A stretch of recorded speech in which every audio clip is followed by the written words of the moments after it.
Mike, what did you just do that for? Oh, well, since they haven't done it on Mythbusters yet, I thought I'd do the tomato soup test from the Rocketeer. The Rock of who?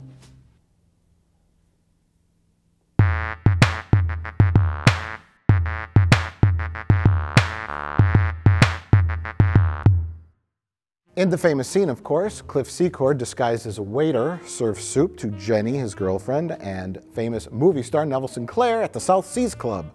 He slips Jenny a note at the bottom of the soup bowl, pours the soup in, she excuses herself, and a few minutes later, the note rises to the surface of the soup bowl, letting Neville Sinclair know about the deception. So we'll see if the note actually floats to the surface of the soup. The movie that happened in 10 seconds? So we're going to say a couple of minutes.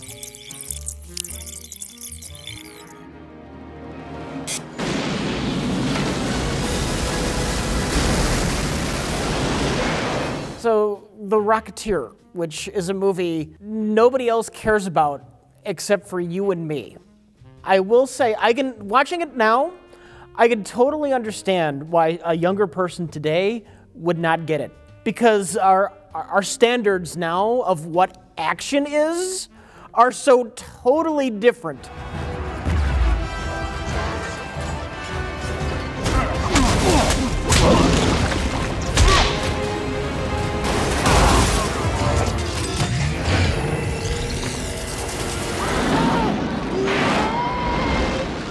It's the flying man. It's the Rocketeer.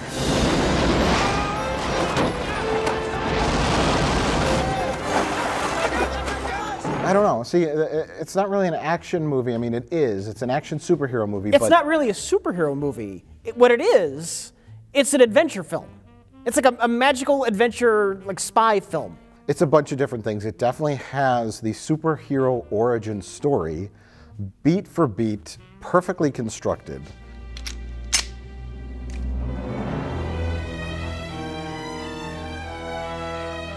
And that's one of my things I want to talk about is the flawless screenplay. Mm-hmm. In its execution, beats, setups, and payoffs. I get chills watching this movie. Many, many times, which I can rarely say. I get those superhero chills watching this movie. Mm-hmm.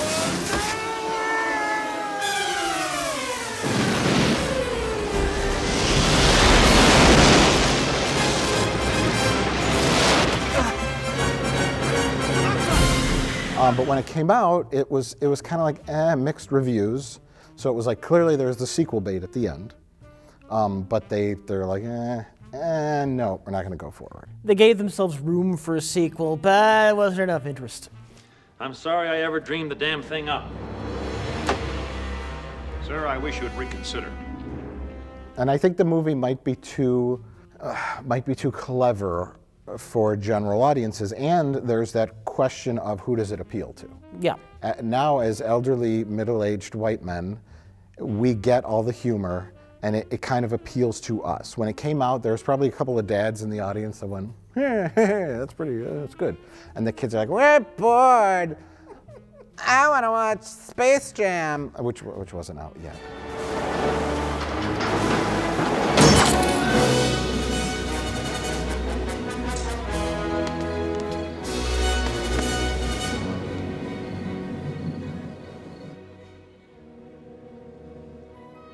The son of a bitch will fly. Kids in the 90s won't get the Spruce Goose reference. You know what I mean? It's like, and it's not kiddie enough. Uh-huh. And it's not actiony enough for adults or violent enough. It falls in that kind of gray area demographically of like, who only like nerds like us enjoy stuff like this. Well, there's also when it came out, there was those like 3 summers in a row, like the summer of '89 through like the summer of like '91. This was '91. Yeah, like the biggest movies ever made just came out every summer, one on top of the other, from Indiana Jones, the Ghostbusters 2, Batman. Terminator 2 came out the same summer that The Rocketeer did. I can see where The Rocketeer would get overshadowed. Well, in 2011, Disney Blu-ray released the 20th anniversary of The Rocketeer, which includes the movie and chapter selections. That's depressing. Would you say the film's somewhat tongue-in-cheek? Mildly. In a serial adventure, Flash Gordon-y serial kind of way? The only thing they really change it up is that Cliff Secord isn't quite as competent as I think a true like serials hero would be. Sure. Yeah. That's for the sequel. He's he's a little bit more of a boob. It's almost like Indiana Jones. It's the same fucking thing. Indiana Jones is the same guy, like 1930s serials. I'm the American action hero. I'm gonna save the day. But Indiana Jones is a little bit booby every now and then. He's not perfect. Yeah. And Cliff Secord, it's like the exact same mold. Well, except for Cliff Secord has no skills whatsoever. He can fly. He can fly. He knows about aviation and flying, and he has that heroic spirit. Yeah. Which is first demonstrated, and I want to talk about a lot of the details in the movie. Go ahead. His heroic spirit is first demonstrated when he punches the FBI agent in the face. And then you're like, this guy, he's got some spunk. You know what I mean?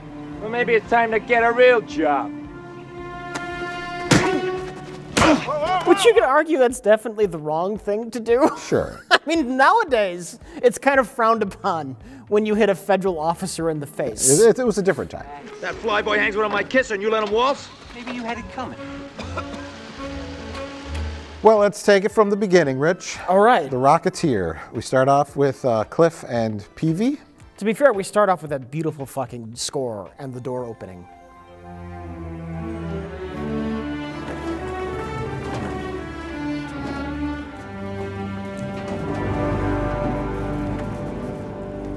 Oh, It's like, yes. it's magical. Yes, we can't say enough good things about the score. Yeah. It is literally the thing that holds the movie together, except for chewing gum. Cliff has he sticks his lucky chewing gum on the plane. This nice, beautiful, brand new airplane. And Peavy says, "You're going to ruin the paint," and takes it off, therefore evaporating all the luck. And coincidentally, his girlfriend is nicknamed Lady Luck, aka Jenny, played by young Jennifer Connelly. But it's not actually Cliff Secord's fault that the plane crashes. No. There is an unrelated chase by the feds who are chasing mobsters, and they are driving around, and as a mobster would, a plane's flying overhead. He shoots at it with the Tommy gun.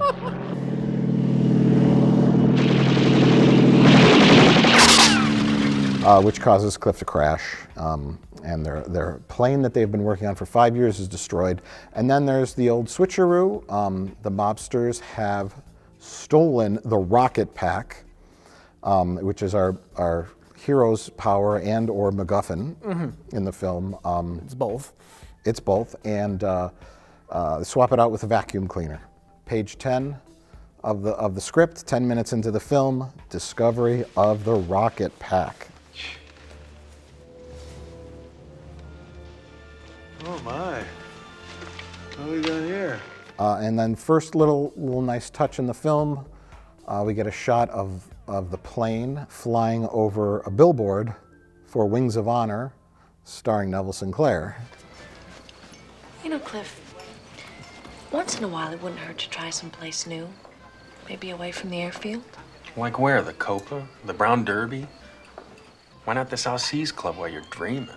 Jenny wants better things in life, and they always eat at that Millie's Diner, the little dog diner. And another interesting little touch, what does Jenny eat at the diner? I didn't notice. What? Cliff's eating a burger. Jenny has soup. Okay. Okay. Tomato soup. Cliff serves her tomato soup at the South Seas Club because he knows she'll go, ooh. Ooh, tomato soup. Look down at it, yes.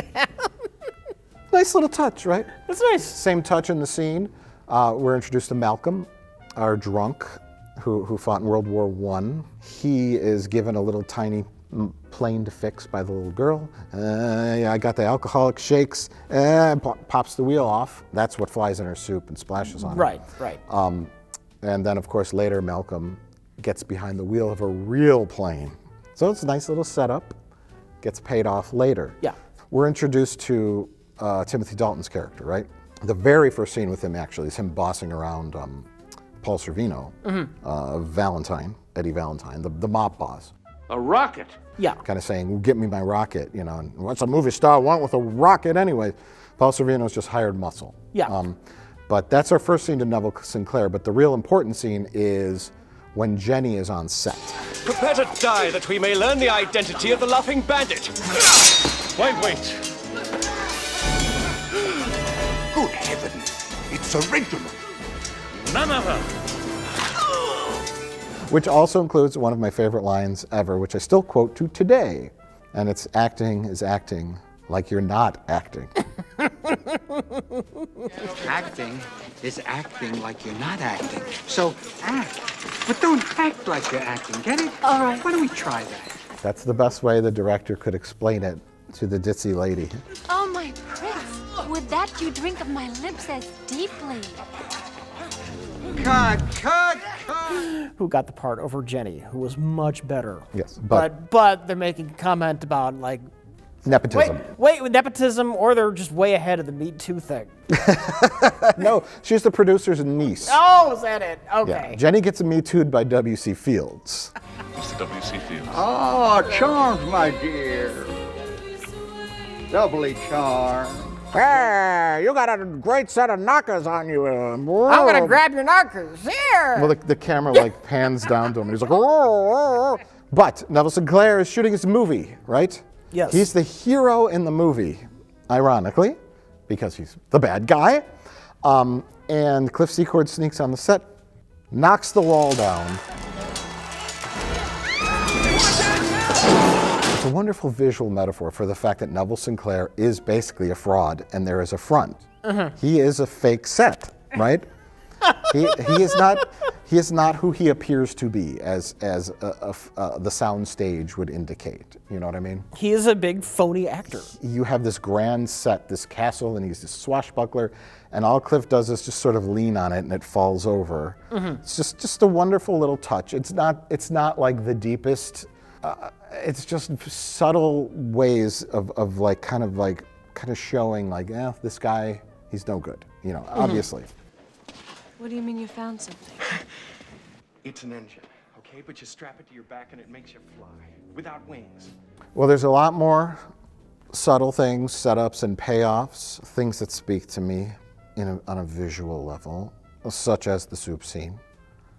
Jenny is about to spill the information, so Cliff spills the wine on her.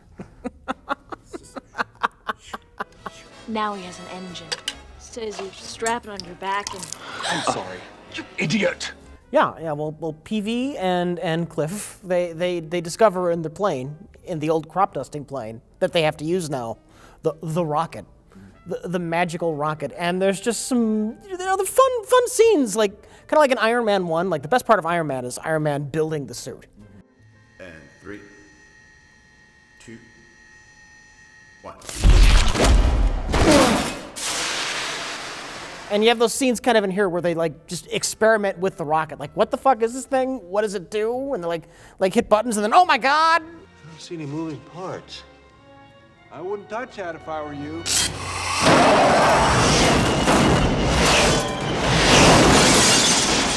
And then they figure out it's a rocket. So they actually steal a statue of Charles Lindbergh to test it out on.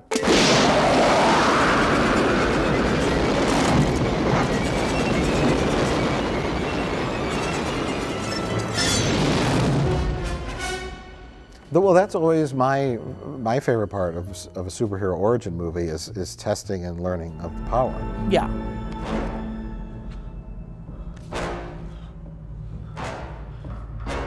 Falling off the buildings and trying to use his webs, and he's not quite sure what he's doing. And then it all culminates in that very first big action scene when that superhero is forced to go into action and use the powers. And they're quite quite there yet, and that's the thrilling part for the audience.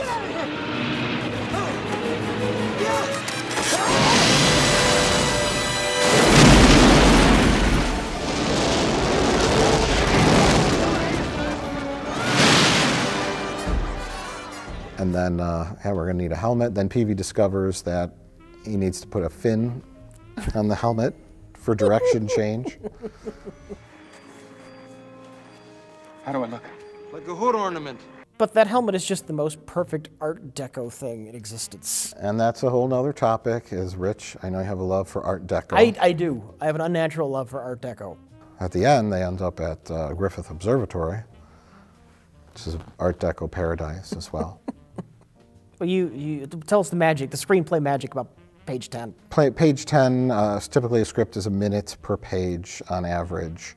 And then so you got 10 minutes, 10 pages to kind of set everything up. Your location, your characters, what's going on, how things are, your tone, what kind of movie is this, and then there's a turning point when something happens that kind of sets everything off. Yeah. And that's, of course, discovering the rocket. And then there's, you know, your plot points. And then your acts, basically, things get worse, your lowest act, your lowest point. Look, they got my girl. Oh, God, Cliff, no. Yeah, they set up a rendezvous. They want to swap Jenny for the rocket. And then kind of a plan to win the day at the end. Usually there's a period of things compounding and discovery, which is Cliff's relationship with Jenny. They have a fight. They're at a crossroads. They're at a crossroads. And then we have expanding villains. We get a little taste of some conflict in the beginning with the FBI guys chasing the mob. We know something's amiss, but then we discover there's a Hollywood movie star involved. It's Neville Sinclair. What? It's Neville Sinclair. But basically, we get the fact that Neville Sinclair wants the rocket, and nobody really knows why.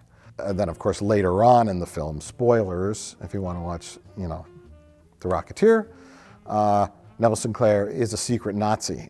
So then we introduce a third set of villains. There's a lot of players in this movie. Sturmabteilung! Angreifen!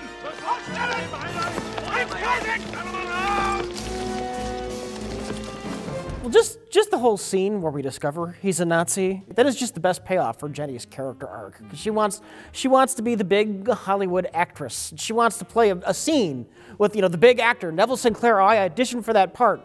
And that whole scene with them, they're both acting. She finally gets her scene with the big actor. And she literally says that. Yeah. I finally played a scene with Neville Sinclair.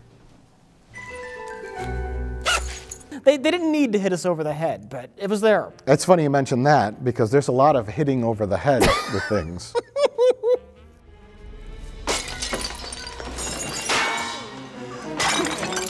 It's funny how just kind of getting clumsily hit with a vase will knock a grown adult And she does it so unconscious. nonchalantly.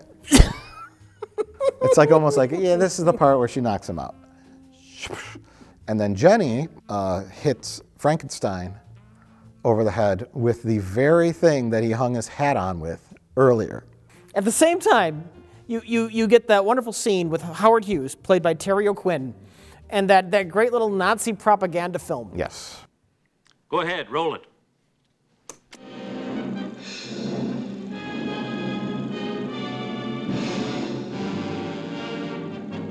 Which I have no idea why the Nazis bothered making it, but it's a wonderful little bit of information that lets you know what the stakes are. And before that, they have that underground test footage of them trying to ride. The guy goes up 2 feet and explodes, and then turn the cameras off. And that's good for a laugh. It kind of reminded me of RoboCop when RoboCop 2, when they're testing the RoboCops and they're all just failing, like something like that. Yeah, yeah. Like,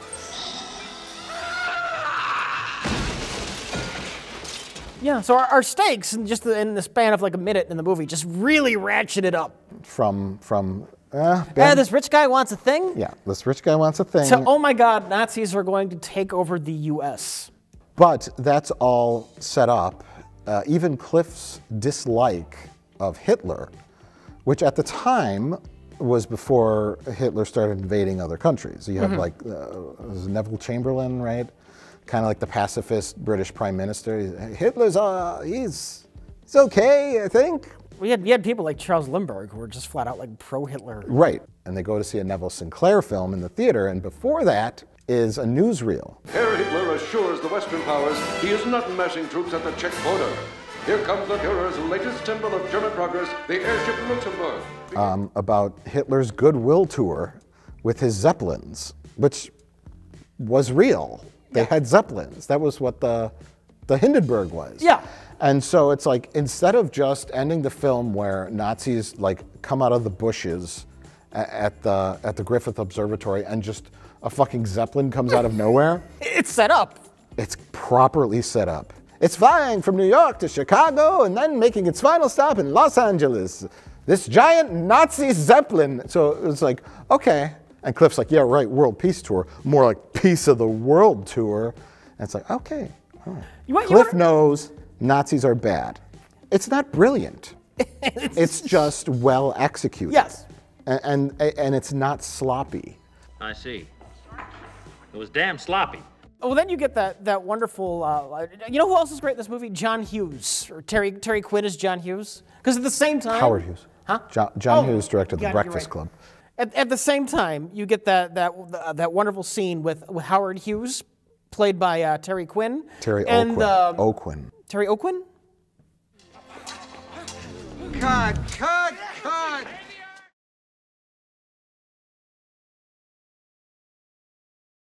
I had a couple of minor problems with the film. Okay, what you got?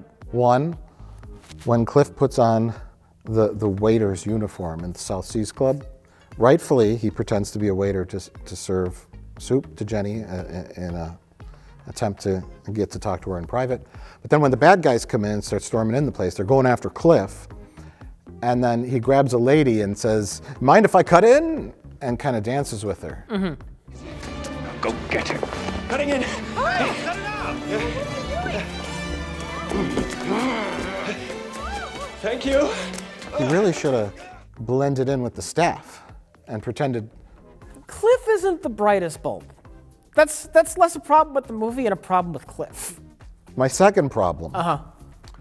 You have that wonderful scene when Peavy and Howard Hughes are talking, and Howard Hughes is like, "Oh, helmet with the fucking rudder on it. Why, that's genius." And Peavy says, "It's just basic aviation, Howard." Nothing to it, Howard, just basic aviation.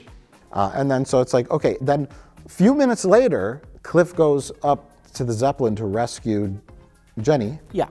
He is still bumbling Cliff. He flies into some ropes and accidentally tears the fabric, the canvas on the rudder. I wanted him to land, kind of look around, look up, see the rudder, and start ripping it.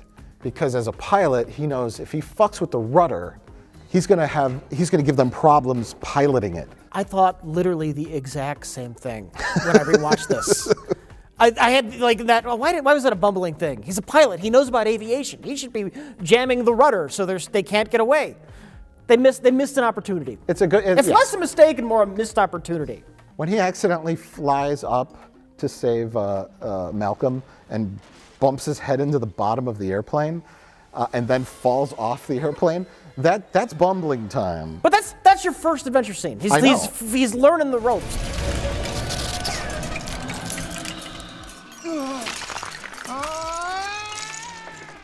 But by the end, he should be the hero. He should be a little more heroic. Yeah. Less bumbly, and also we want our protagonist to be a little smarter. Peavy can't do all the thinking.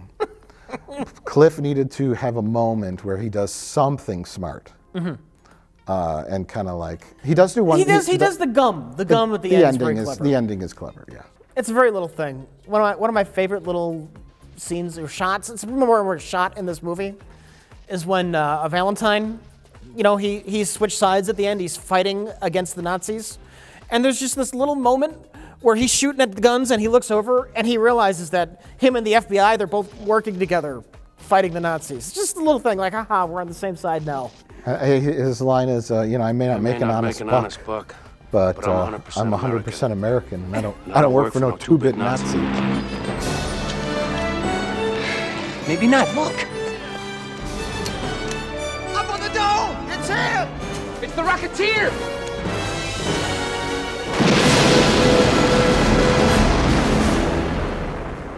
Go get him, kid.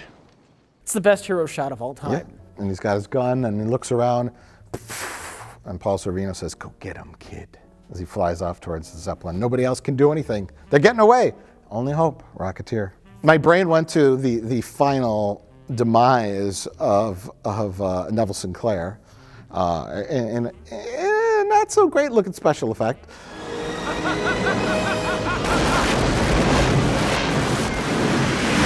Some dated special effects, some really awesome looking special effects. I was kind of surprised to see that ILM did the effects work on this.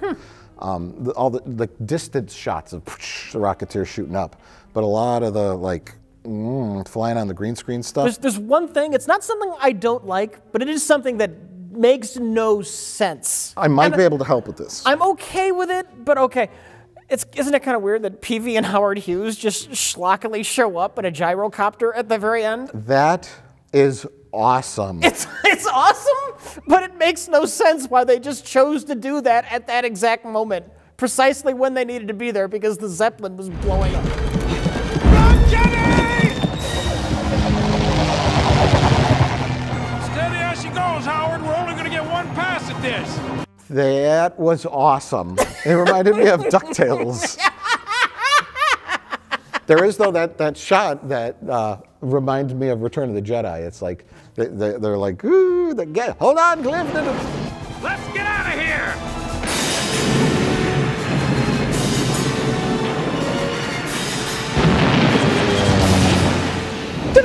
They have the big wide shot, and they're like, flying as the Zeppelin's just burning in the background. It's like the little skiff flying away from Jabba's palace as it's exploding. I'm not sure if it was Peavy or Howard Hughes, but somebody kind of took a little look, and it said 4 a.m. Griffith Observatory. Mm-hmm. Cliff wrote it down. Yeah. So somebody knew they were going to be there, set up.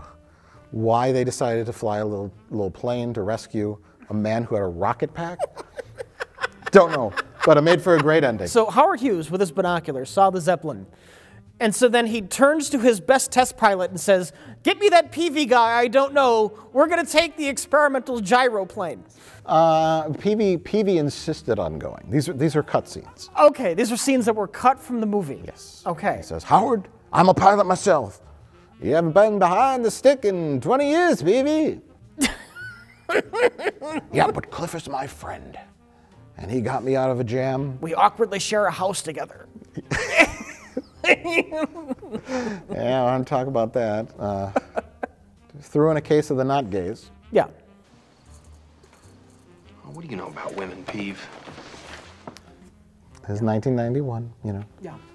I doubt Peavy and people would have thought Peavy and Cliff were lovers, but... You hadn't had a date since 1932. Flora Maxwell. There was no point in dating nobody after her.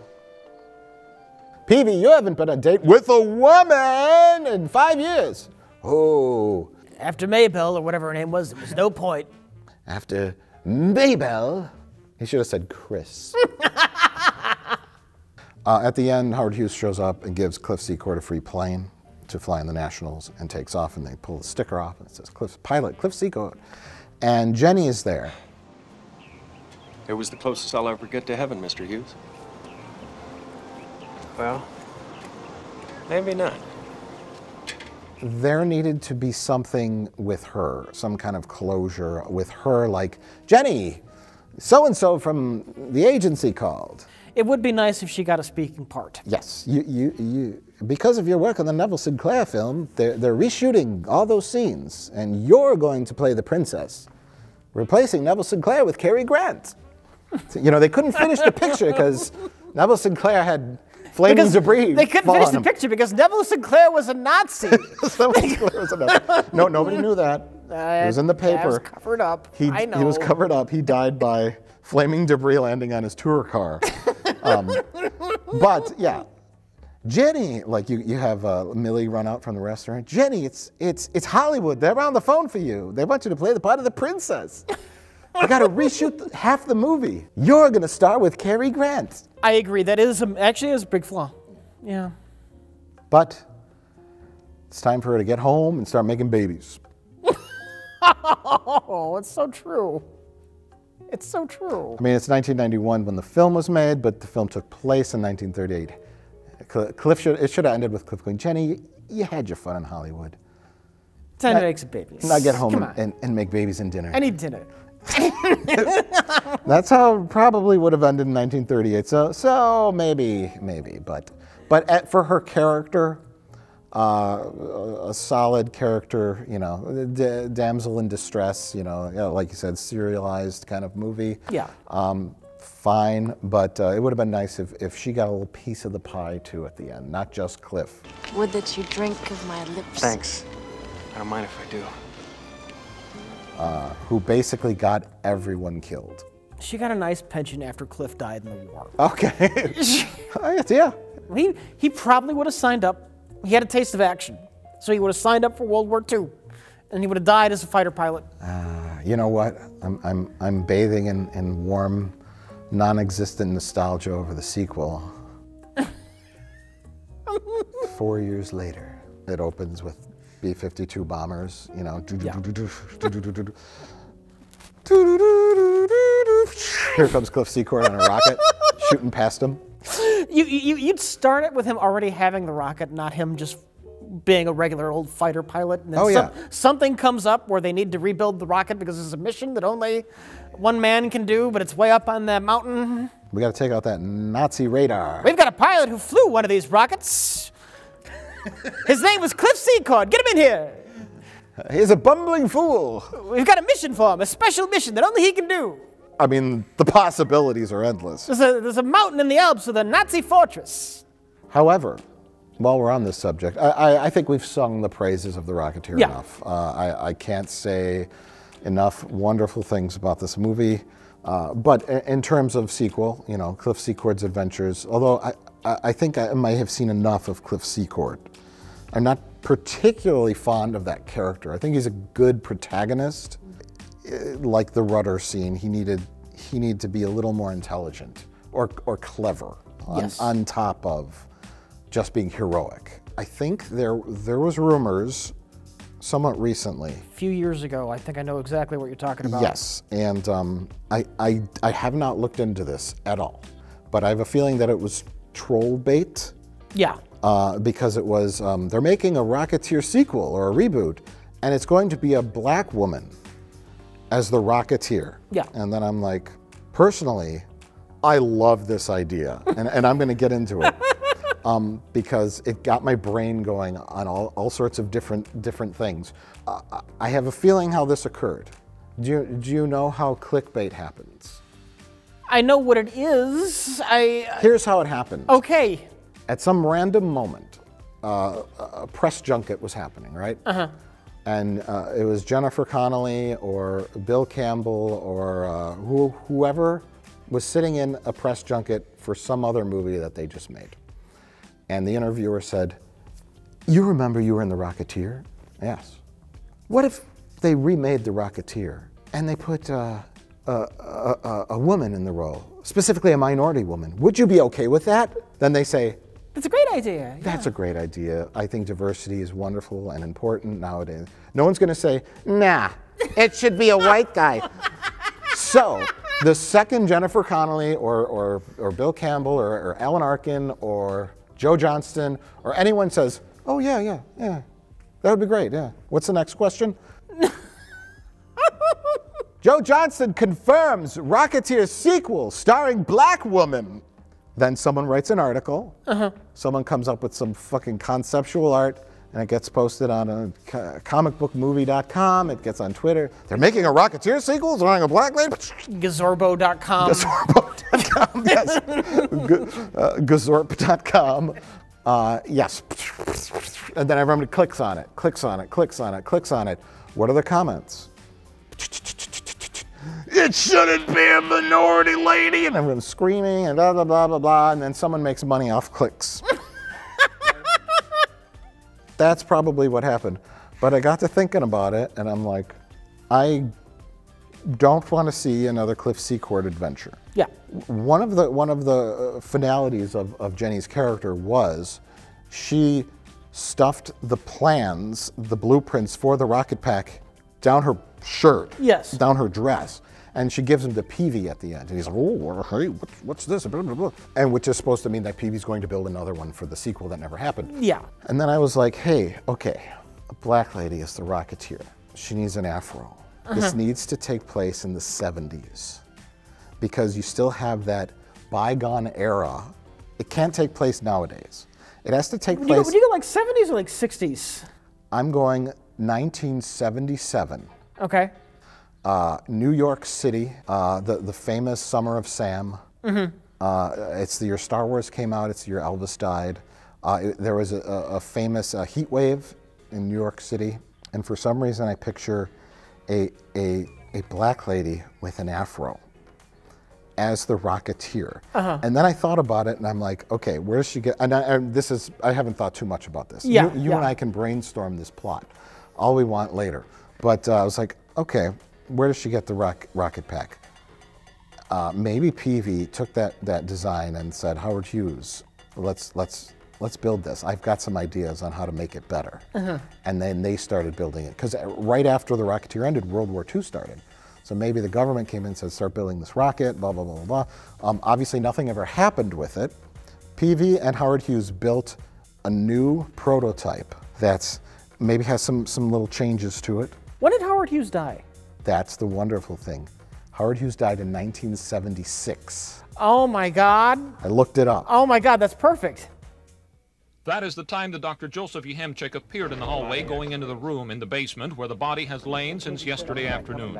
Newsmen learned everyone is interested in confirming the death of Howard Hughes. And so I'm just picturing like just a totally different style of movie. Oh yeah. Not World War II with Cliff Secord running around, but totally different character, totally different setting, totally a different time era. Well, you make a 1938 movie in theme, like stylistically, it feels like a 1938 movie. If you do 77, you have to do something that feels more contemporary to that. And I picture a scene where the woman walks into Studio 54, and it's like, and she's got her full Rocketeer costume on. She takes off her helmet. Afro comes out. And she's looking around, and then she walks past like Andy Warhol, and he's like, ooh, what is that beautiful work of art on your back, honey? I just like crazy New York City art scene in 1977, and I think there was a power outage, a famous blackout. Anybody else going across the street? Come on. With traffic lights out, volunteers pitched in to direct traffic. People help people. It also brought out the worst in New Yorkers. Neighborhoods throughout the city exploded into violence.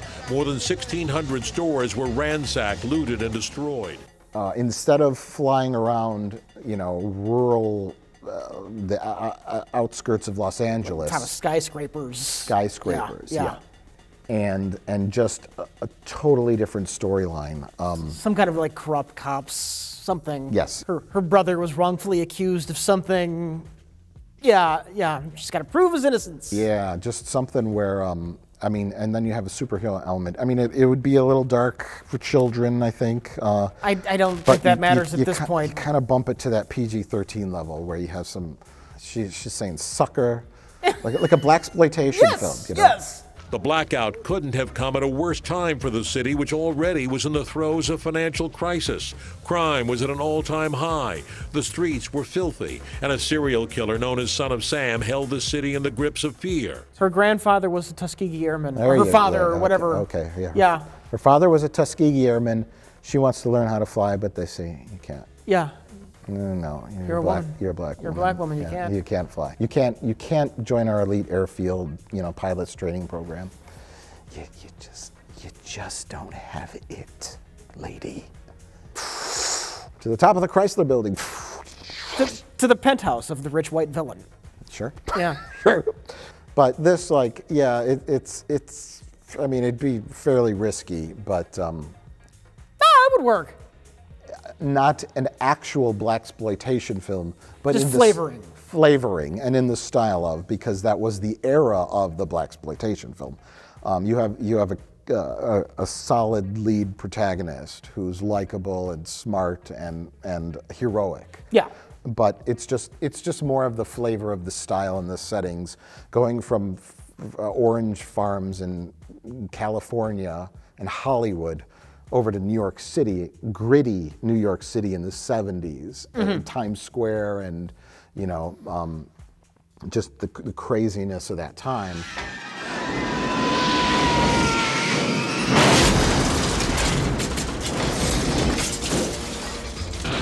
Well, Rich, it's time to check in on our tomato soup test. Did Cliff Secord's note float to the surface? No. Oh. Now the movie sucks. You must let me have this dance. There's no music. Really? I love when Neville Sinclair says, "Let's go dance," and Jenny says, "There's no music." And then he says, "I hear music." I hear music.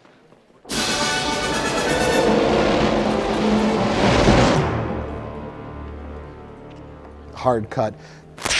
A score comes in. Here comes a Rocketeer. Just, I mean, they did a fucking fantastic job making this movie, and I am so sorry that it flopped. It's a love letter to an era gone by. That didn't catch on with the young folks at the time. It caught on with me. Everything that came out, that stuff like Terminator 2, Bill and Ted's Bogus Journey, the movie I remember most fondly that summer was The Rocketeer.